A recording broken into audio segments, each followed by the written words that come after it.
It's 4 a.m. and this young dude, he's on the roof of this luxury car dealership. And he ties off a rope and he opens the hatch to the roof. And then he rappels down into the showroom, Mission Impossible style. And there he looks around at all the luxury cars until he finally sees the one he wants. A banana yellow Lamborghini Gallardo Spider. And he breaks into it by getting the locks open. And then he disables the alarm on the building. And then he drives the Lambo out of the dealership, speeding away in his brand new car. Now, this Lamborghini he stole isn't just a Lamborghini. It happens to belong to celebrity chef and restaurant owner Guy Fieri, who had just taken it to that dealership to get it serviced. Now, the dude who stole it, his name is Max. And Max is 16, he's a high school dropout, but he's kind of a sharp guy. He had learned how to repel and disable alarms by watching YouTube tutorials. So he steals Guy Fieri's Lambo, and he can cruise around the city in it sometimes, but he doesn't really want to get caught. So the car, most of the time, sits parked in a storage unit he rented. Meanwhile, Guy Fieri, he keeps getting phone calls from his friends. Like, hey bro, I saw you driving around town today in your Lambo. Of course, it isn't him driving. It's actually Max. Now, stealing cars isn't the only illegal thing Max does. He actually makes money with a side business selling fake IDs to high school students. And this business is where things start getting crazy for him. Because one day, he sells a fake ID to this girl, Eva.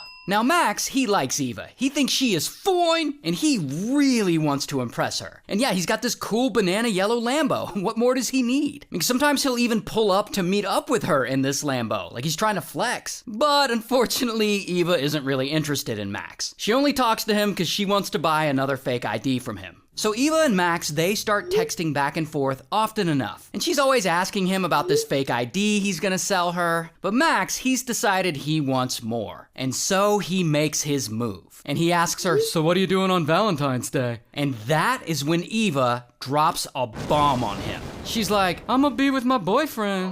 Now this absolutely crushes Max. He is devastated. He doesn't like the fact that she has a boyfriend one bit. And he gets pissed off and he's like sitting in his room just thinking about it, marinating. Now Eva's boyfriend is this guy, Landon. And Max, he finds Landon on Facebook and he starts talking trash to him and he threatens to fight him. And of course, none of this wins Eva over. So then Max, he comes up with a plan. He's gonna unalive Landon so that Eva will have to love him.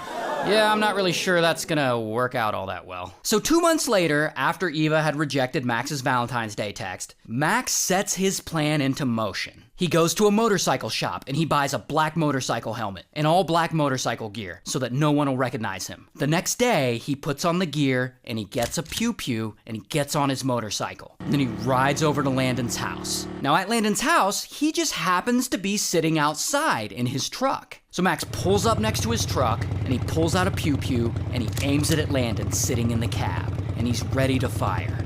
Here's the thing. Max doesn't know this, but Landon isn't the only one in that truck. Eva is actually sitting in the passenger seat next to him, but Max doesn't see her. So Max, he aims the pew-pew at Landon and he pulls the trigger. Blam, blam, he fires 5 times and bullets come flying through Landon's window and he and Eva have to duck down. And at that moment, Max accidentally fumbles and he drops the pew-pew. So Landon, he sees this opportunity and he floors it, speeding away. And they haul ass to a nearby taco shop and they call 911. And then police come out and they investigate and they have no idea who this shooter is. But surveillance footage got him getting gas at a nearby gas station right before the shooting. And then 2 of the detectives investigating, they look at this footage and they just happen to be motorcycle enthusiasts. And they recognize the brand of helmet that Max is wearing. And only one motorcycle shop in the area sells that brand of helmet. So they go to the shop, they ask for the surveillance footage, and on it, they see Max buying the helmet and the black gear he wore during the shooting.